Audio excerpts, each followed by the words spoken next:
Hey everybody, welcome to Ian Bagg Bought a House, a podcast, videocast, all about me, Ian Bagg, buying a house on the Virginia shore. And I renovate that house with the help of my friend Michael Benedetto. Michael? Voila. Michael's not available this week, so when you need contracting help and your contractor isn't available, what you do is you go down to Home Depot. I took my camera down to Home Depot and set up in front, and I was able to get Juan Hernandez, Latino as Asinus. He is going to be filling in for Mike this week at a cut rate and no medical. Juan, how long have you been doing contracting? Me gustas las chichas grandes. Yes, exactly. The boobs are very big, but if I needed to get something done on my house, would you have the talent to do everything, or is there something specific that you do? Sí. Yes. How long have you been working out front of Home Depot? ¿Qué? Yes. Do you stand much taller than 5'8"? Sí. 5'7", 5'10"? Sí. Yeah. Okay. This week, Juan Fernandez, I did some work on my house on the California coast. We have the house in California, we have the house in Virginia. So this week, what I did was I redid my garage. I took out the shelves that were inside the garage, and I replaced them with shelving that went on the wall. I spent $1,500 on materials and stuff. The reason I spent that much money was because Mike decided that I needed 18,000 gallons worth of paint. Juan Fernandez, you're on camera. Don't pickle, no noza. No pickle, no noza. Anyways, yes. No, nine. It's a big one. What's your feelings on leaf blowers? Je m'excuse. Je suis.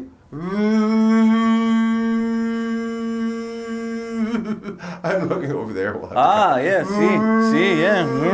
Yeah. Yeah. Oh, not guns. Yeah. No.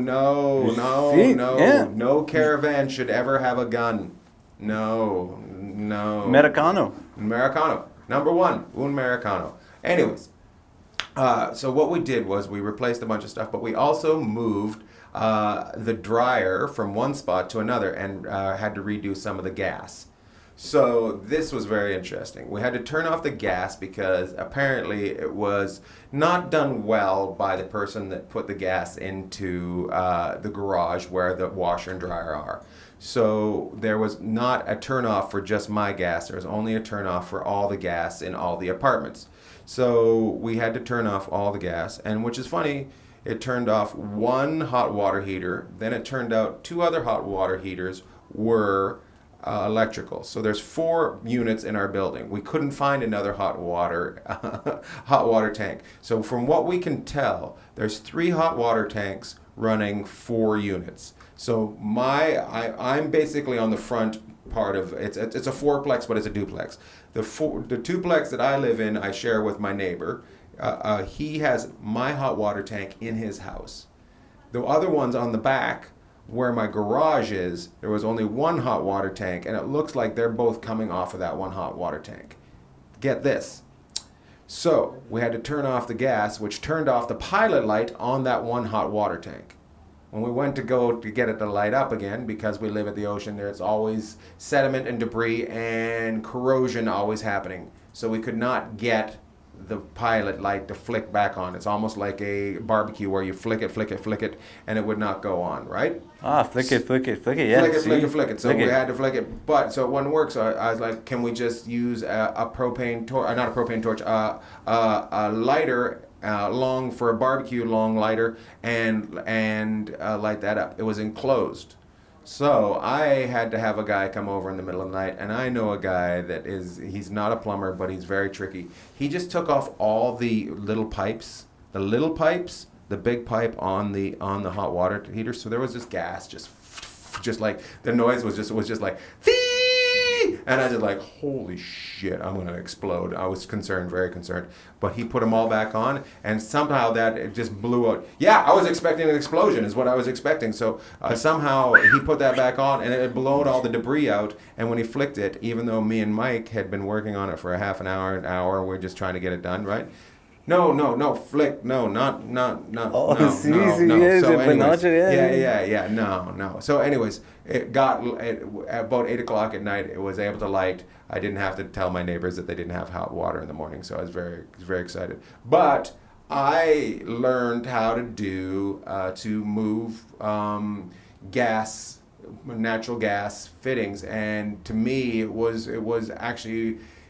I felt more like a man that I was able to, very powerful.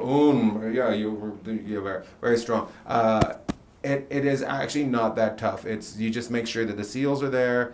You turn off the gas when you're using it. It's almost like when he talked to us about electricity. You make sure everything's off. You can do it very easily. So my dryer is where it should be now, where it wasn't. There used to be 6 to 8 feet worth of piping coming off the back for the exhaust. Now there's 1 foot of piping coming, not even 1 foot, like maybe a half a foot of piping coming off. So I'm thrilled. Yep. Thank you, Michael Benedetto, for coming down and helping me. It's time for tool bag. Are you ready for tool bag? Juan Hernandez. Tool bag. Remember the tools? Sí, tools. Tools. Yes. Can you? Oh. Yes. Show me what you have, and I will describe what that is. All right. Let me think. Is that a crescent wrench? ¿Qué? Yeah, crescent wrench. See what it is? It is a wrench that is in the shape of a crescent, but there has a roller on it where you can make the wrench. No, don't put it on your nose.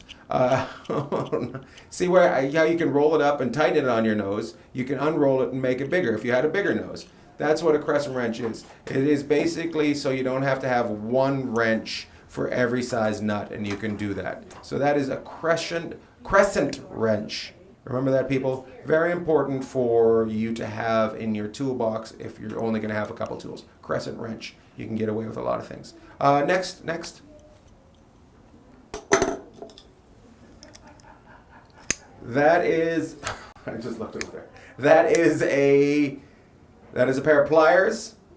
That is something, so you once again put it on your nose, but what you can do with those pliers is you can turn a nut if you can't get a grip on it. You can use that to get on. You can pull things out, things that get stuck. Pliers are very important and should always be on the tool, I don't know, the toolbox, what is it? If you have a small tool shelf, you will need those at some point. You will use the tools. RJ, you okay over there? Good work, bud. I know this is making me cry too.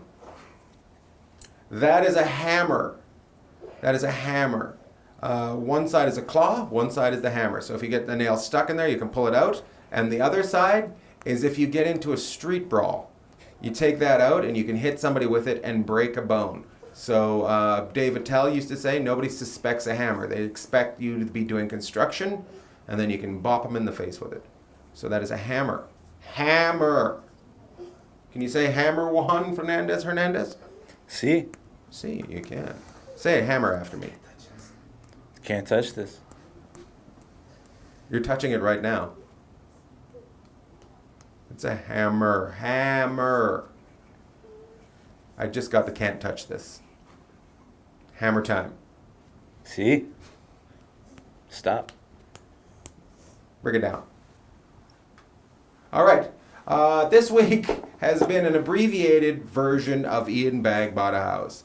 I filled in. I had Juan Fernandez down Landez from the Home Depot fill in. The Home Depot is in Glendale that I found him at. It's if you get off at San Fernando and take left. Once you get off of San Fernando, it's about 2 blocks down. That Home Depot is a fantastic Home Depot. You can find people like Juan Fernandez there. They actually have a holding area for the people, so it is a legal thing to do. You can do it, get that work done.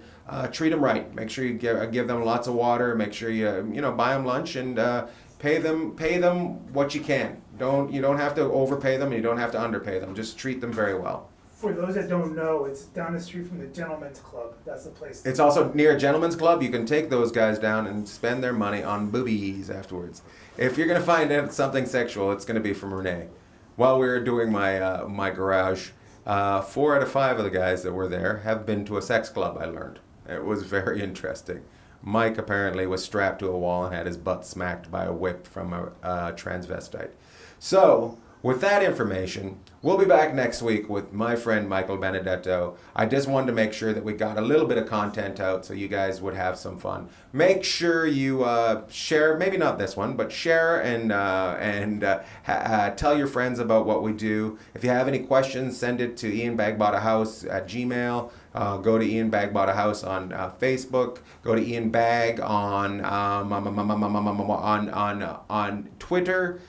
Ian Bagg Bought a House on Instagram. Ian Bagg on, I don't know how many more, but just find us. There's no going to be another Ian Bagg. If you find Ian Bagg, it's going to have something to do with Ian Bagg Bought a House. This weekend, I will be in Minnesota at the Acme Comedy Theater in Minneapolis. Come see me there. I'll be there Tuesday through Saturday. Come see me there. I hope you had a great Thanksgiving. We'll be back next week. Thank you for paying attention to us. We love you. Ian Bagg signing off. Juan Hernandez Fernandez. Hola.